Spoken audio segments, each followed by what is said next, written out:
lecture in a course on electricity and magnetism. And in this lecture, I'm going to describe modeling charged objects. I'm going to show you how I approach thinking about and drawing pictures of and modeling when an object has charge. There is a single learning outcome, but it's kind of broad, honestly.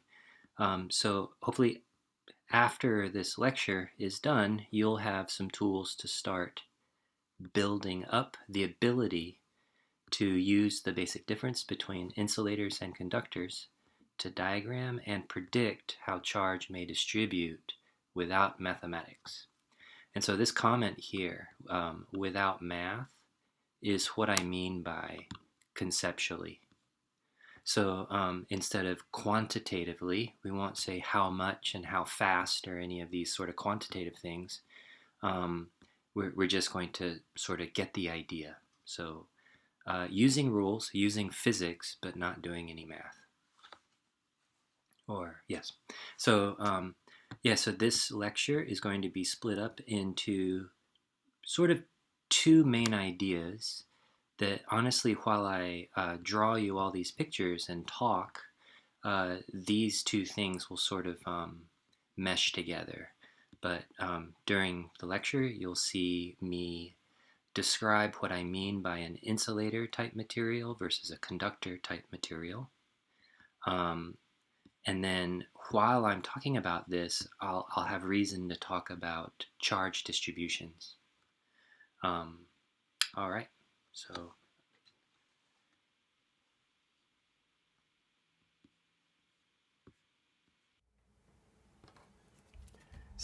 insulators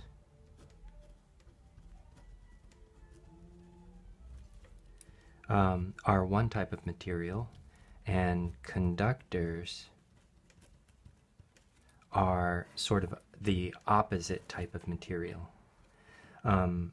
So examples of insulator materials, Teflon is an interesting example of an insulator type material. Here is, so some typical ones are glass and rubber and many plastics, grease, like automotive grease, oil, air, and in particular, this one is important for many of our examples and homework problems. So air is a particularly important insulator type material. You notice I'm not talking about objects, I'm talking about materials. Oops, and I'm spelling this wrong. Materials. Not the particular object shape, but just what the object is made out of. On the conductor side, any metal. So metals include copper, gold, aluminum, iron, steel, so many examples of metals. And any metal in any shape. So what I mean by that is not necessarily wire shaped, although this is a particularly convenient shape to use a metal material as a good conductor. They're called, wires, electrical wires, and they conduct electricity. So these are the two basic types of materials. So here's an interesting comment. Really, it's a spectrum. So let me show you on the computer what I mean by that. Is I have typed in something into Google that got me to a Wikipedia page, and I may have typed exactly this in. Electrical resistivity and conductivity. And so this is a Wikipedia page. So I I scroll down and there is a really interesting chart. So it's got a column called material, and then the other column that I think you should pay attention to is this number called conductivity. So when the conductivity number is big, you see this is like 6 times 10 to the 7th. When the number is really big, so that's like 63 million in whatever units these are, but it's a big number, and it's associated with the material silver. And this number is bigger than, for example, iron. Iron is just 10 to the 7, so this is nearly 10 times as conductive. It's 6.3 times as conductive as iron. Lead is starting to dip below the 10 million. But what I'm trying to point out is all of these metals, you can see these metals here, have conductivities up in the millions, tens of millions. So these are huge. But look how quickly the numbers transition to being sort of normal. So this is still basically a million, just less than a million. And then now we're just talking about 300 for graphite carbon. And if we go any further, this is an interesting one, seawater. Normally you're scared in a lightning storm because of seawater's conductivity, and its conductivity is 5. So that's interesting. It's way less conductive than silver. But check out what happens if I keep going down the list. So here I mentioned some of these like glass, rubber, air, and Teflon. Teflon, check out the number, something like 10 to the minus 25. So the conductivity, this is sort of the ultimate insulator. But I would argue that glass is still a very good insulator. It's a very strong insulator, really bad conductor. Seawater is sort of in the middle, it seems like. But this is 10 to the minus 25 compared to 10 to the 7. So 7 plus 25 is 32. So there's 32 orders of magnitude difference between Teflon as a insulator and silver as a conductor. It's truly a spectrum. This webpage is actually really cool. If you hover over it for a while, you can read about platinum, for example. That's gorgeous.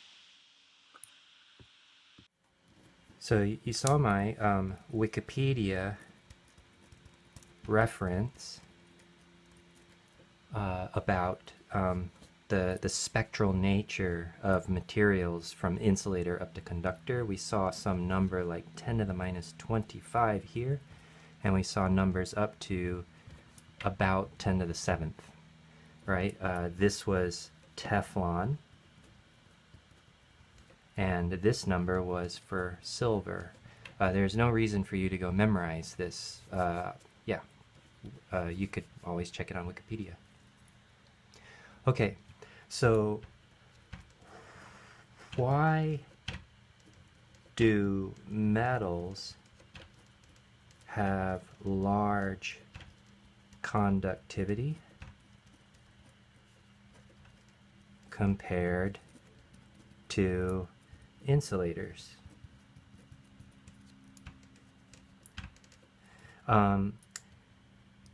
So why do metals have large conductivity compared to insulators? It's because in metallic bonds, there are what are called free, so I'll put free in quotes, free conduction electrons. That's just how they're referred to as. So free conduction electrons that are allowed to wander around the metal. Insulators do not have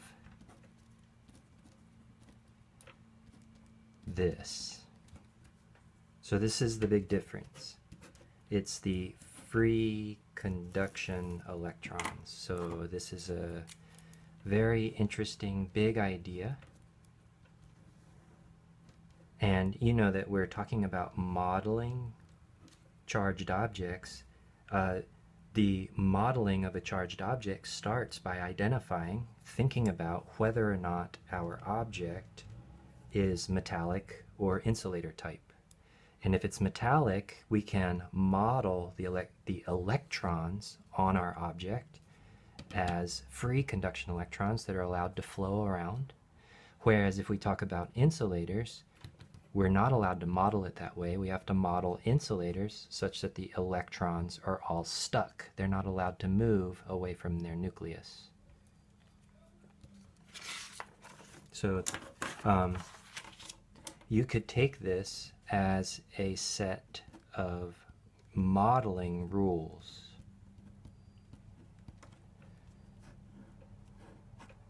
And this is the conceptual difference between insulators and conductors.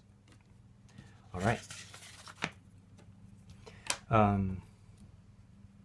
So the next thing I want to do is let's have a thought exercise to practice modeling.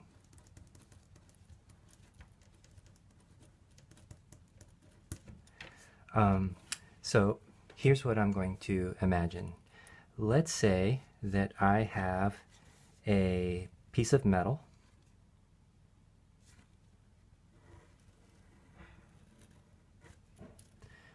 So let's say this is a conductor. And actually, I'm sorry, I think it will be, so whenever you have a thought exercise and you're going to practice doing something, you as the learner, and also you as the scientist or theorist or experimenter, you get to choose how you practice. And I just drew a circle, but I realized at midway that I'd rather really think about a square object. And the reason for me that I'm thinking of a square object is because it's a little easier to draw uniformly. So here is a conductor. So I don't care if it's silver or gold or brass or iron or whatever, I just am going to think about conductors. So I'm going to model the electric charge on this conductor. I'm going to model with free electrons. So notice that there are free electrons in modeling a conductor's charge, but protons and neutrons are not free. You should realize that protons and neutrons really are down at the centers of atoms, and atoms sort of tell you where the material's at. So if I imagine protons and neutrons being able to move, that means that the material itself must be flowing, or is breaking off, or is having a chemical interaction, and there's some chemical change or something like that. But when we're talking about modeling electrical things at the level of how this course starts, we're going to say that protons and neutrons, they are not free in either conductors or insulators. So anyways, back to this. I got a square piece of metal of some sort, and I'm going to say that this conductor has a net charge equals to 0. And what this implies is that the number of protons equals the number of electrons, right? That's all this implies. So, so I have this net charge equals to 0 thing, but let me imagine what the atoms in here might look like. So the atoms are a positive nucleus surrounded by negative charge. So I'm going to imagine that I can think of this square object as just 9 different clusters of atoms, in a sense. Like, this is very loose and very conceptual, and it's an effort at modeling. So I'll put a little minus sign next to every plus. And I'd like you to notice something, that not only is the net charge equals to 0, in this case, the number of protons, in a sense, is 9, right? 3 by 3 grid of plus signs. And the number of electrons is also 9, right? 3 by 3 grid of electrons. So if I was to imagine this conductor somehow instead looked like the following.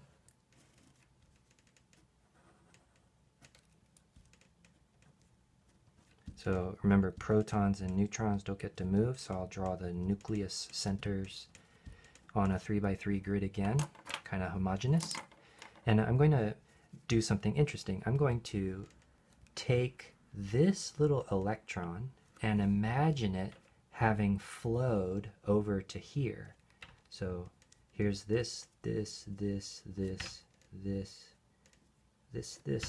and then there are 2. So this is an interesting charge distribution.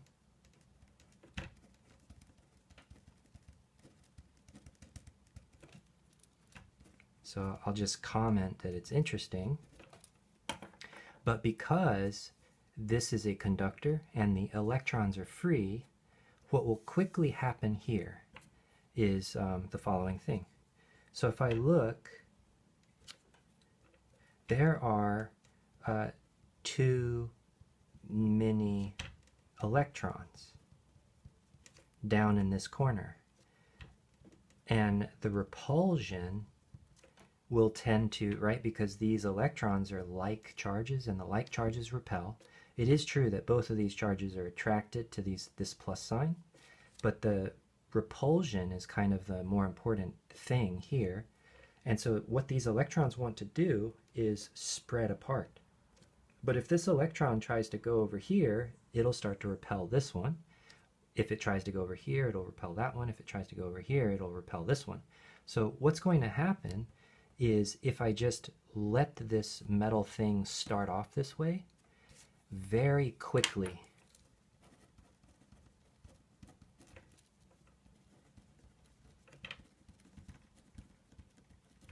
it'll quickly become uniform. That is, this little minus sign effectively will run up here and sit there.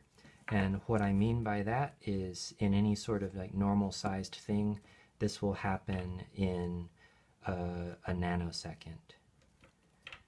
Right, it'll happen super quick. So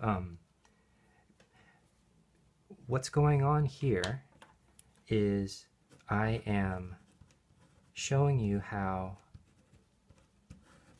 I draw diagrams. So these are diagrams of objects. I have to obey some rules, so I have to understand how the rules work, and in order to do that, I'm going to mess around.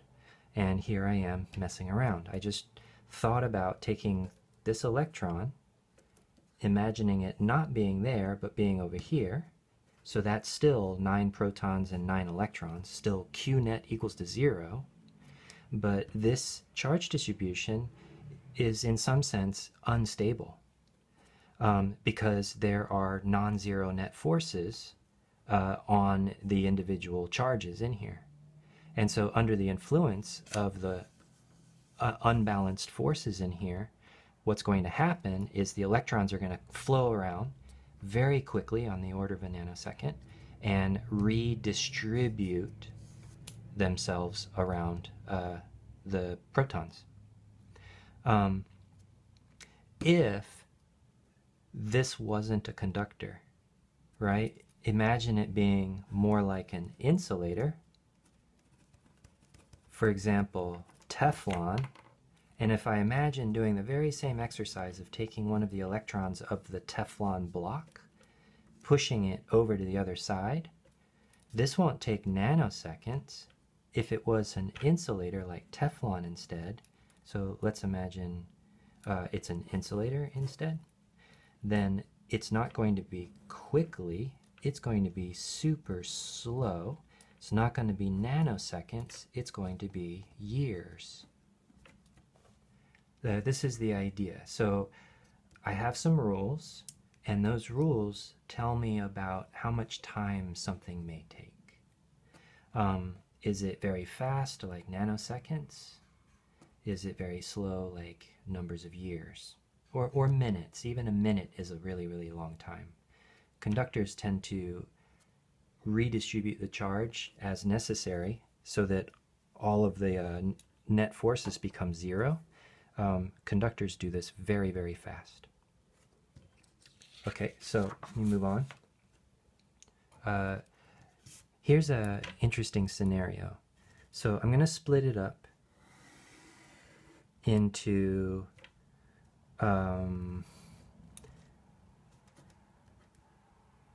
let's see, actually, situation A, situation B, situation C. So 3 separate situations. Here is our little block, and let's say that it is again 3 by 3 in some sense of the atoms. Let's imagine it's electrically neutral, so for every plus there is a minus real close to it. So everywhere you look, the it's sort of all balanced and steady and stable. There aren't any non-zero net forces on any of the charges. It's just very uniformly distributed. And let's imagine this is a conductor. So I'm going to redraw this conductor here. Same conductor. 1, 2, 3, 4, 5, 6, 7, 8, 9. But I'm going to do something. I'm going to imagine bringing what's referred to as, and it doesn't really matter, but it's interesting to point this out, it's called a point charge. And what's meant by a point charge is it's got a charge. Here it is. It happens to be all negative. But the size of this thing is very small. In particular, it's small compared to the size of this object and also the distance between the point charge and the object. That's what's meant by small. Yeah, so it's just little compared to the distances involved and also the size of the other object. So point charge. All right. And you notice I've put this point charge at a certain distance away from this block, and I could imagine that in scenario A up here, that this point charge was actually way off the screen, off to the left, 100 miles away. And what I've done to get to situation B is to bring it up within, say, a couple of centimeters or 100 yards. It doesn't really matter.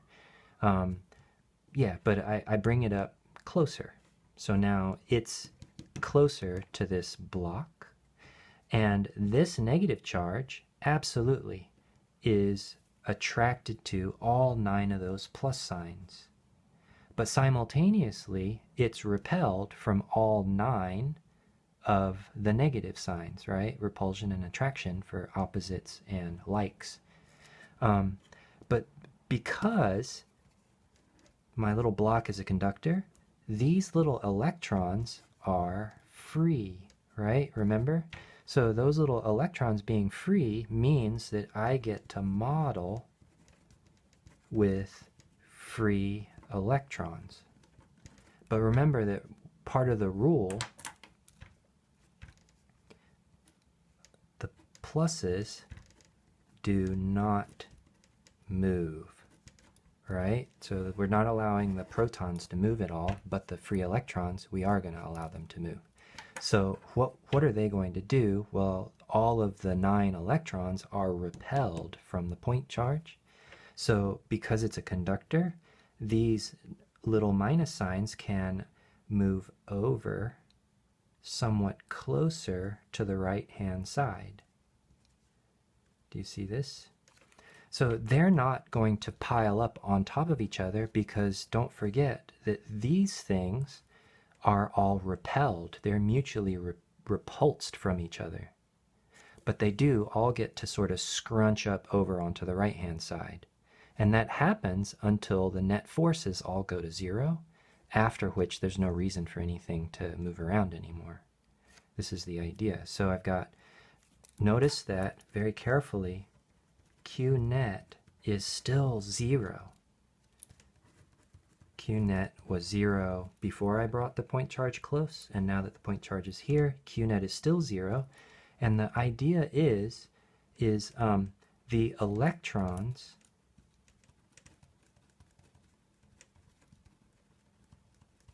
weren't able to leave the conductor.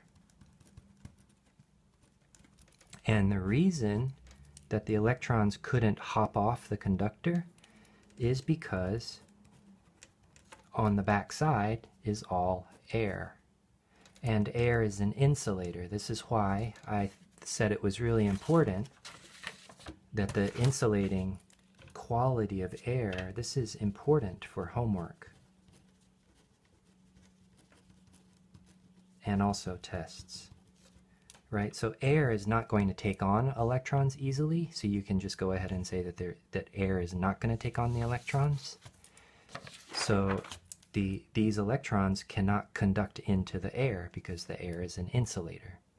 So they're stuck on the conductor, and the conductor can't lose or gain any of the charge from the air, is the idea. If I was to cause this little minus charge to get even closer, so I'm going to push it right on up to the, pretty close to the little 3 by 3 grid of conductor atoms. And if I bring the charge up closer, forces are stronger when charges are closer. So if that's true, then this minus sign is able to press these 9 electrons even closer. So here's 1, 2, 3, 4, 5, 6, 7, 8, 9. You can see that all of the free electrons have shoved over to as far as they can go. And you can imagine that if I brought this point charge even closer, these things would even shove closer to the boundary edge. So what's interesting is in this scenario, there is attraction. There's attraction between all 9 of the plus signs and the negative point charge on the outside. But at the same time, all 9 of the electrons repel that point charge outside, but that repulsion is very small. And to really drive the point home, let me say that the strength of the attraction is very big compared to the strength of the electron-electron repulsion. And so we could say that the net result is attraction. You could imagine that what happens is for the attraction, we could have an attractive interaction between all the positive charges and the negative charge. I'm just going to make up some numbers so that we can have an idea. Let's say it's 10 newtons of attraction. So remember, Newton's third law is taking place here. There are equal but opposite forces. 10 newtons towards the left on the conductor, 10 newtons towards the right on the point charge, and this is the attraction part. But simultaneously, there is a small repulsion. So let's say the repulsion is only 1 Newton. And so the net result is a 9 Newton set of attraction forces. I mean, 9 Newton set of attraction net forces. So the net force on the conductor is 9 newtons towards the left, and the net force on the point charge is 9 newtons towards the right. And let me remind you why this is interesting. This is interesting because even though the net charge of my conductor is still 0, the way the charges are distributed is interesting, right? And interesting, it sort of depends on who's talking, but I'm talking, so interesting. This is an example of interesting. This right here is an example of induced dipole. It's induced because of the proximity of the negative point charge. So it's induced. If I took this negative point charge and walked back 100 miles away again, these negative charges, who are all repelling each other, would redistribute across the conductor, and the conductor would become boring again very quickly, right? And not interesting like this dipole. This induced dipole is also referred to as a polarized object. The object has become polarized. In a sense, this square object can be summarized to be positive on the left and negative on the right. So this is kind of a summary diagram of what happened to the charge distribution. You notice I'm not drawing all the pluses and minuses. I'm just drawing the overall charge of the left side and the overall charge of the right side is the idea. Okay, so that's all what happens with a conductor. Really quickly, let's imagine what happens with an insulator. And let's do exactly the same thing. So I have 3 scenarios. I start off with some glass, which is an insulator type material. And even though it's an insulator, it's still made out of protons, neutrons, and electrons. And this piece of glass kind of, I'm going to depict it as this little array of things, little groupings of pluses and minuses. Okay, so again, we're dealing with a situation where the net charge is equal to 0 and there is air everywhere. But remember, this is an insulator, so there are no free charges of any sort. No conduction electrons in this piece of glass. So I'll imagine the very same scenario, except for I'm going to flip it around. Let's imagine bringing in a positive point charge. So here is a little point charge, and I bring it in, and now it's only a few centimeters away from my little piece of glass. And here is what you should be able to imagine happening. So interestingly, this little plus sign, right? Remember that the little pluses don't get to move.